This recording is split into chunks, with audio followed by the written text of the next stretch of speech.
know what I found in my own life? When life's going good and when I'm doing good, it's easy to believe that God's for me.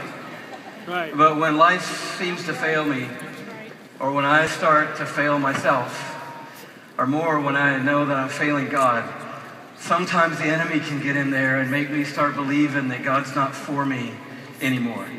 And we've come tonight to tell you, it doesn't matter who you are or what you've done or how far you've run, Jesus is crazy about you tonight. Yeah! He is here, and his arms are open wide. I love it. We started the night on God's Great Dance Floor. Was that okay with you guys in Pennsylvania? Okay, be honest, a little of you are still freaked out by that. And what I want to do for a few minutes, if I can, is put a little theological underpinning under God's Great Dance Floor, because I have a feeling it might come back a little bit later in the night. I don't know for sure.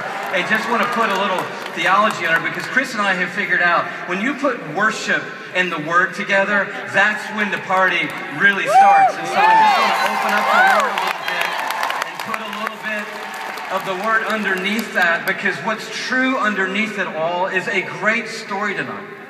And that story is that there is a God who is for every single one of us in this building tonight. Amen. And even though you may think you're out on the fringes tonight, I want you to see clearly from the story of His Word how much He's for you and how much His heart is for you. What we're trying to do tonight, honestly, and I know some of you came with a friend, coworker, whatever, this is church is what we're having in here. We're just turning Consol Energy Center into church tonight. The Pens did a fantastic job of warming the place up for us last night. So that was very nice of them.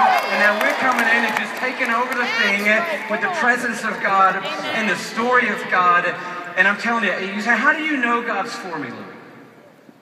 Well, I want to tell you 3 stories. In fact, Jesus told us 3 stories, and I want to tell those stories. So if you've been around church like me, I'm a pastor, and I love church, and I've been around church a long time, and if you've been around church like me, you've heard these stories hundreds of times, and we're just praying tonight that a light's going to go off, and you're going to see the face of God like you never have in His Word. But if you don't know anything about what we're doing here, you don't know much about church or much about Jesus, you're going to thank me later, because these 3 stories that we're going to tell are going to blow your mind. They are so amazing. They're 3 stories of lost things. They're the story of a lost sheep, the story of a lost coin, and the story of 2 lost sons. And that story goes like this.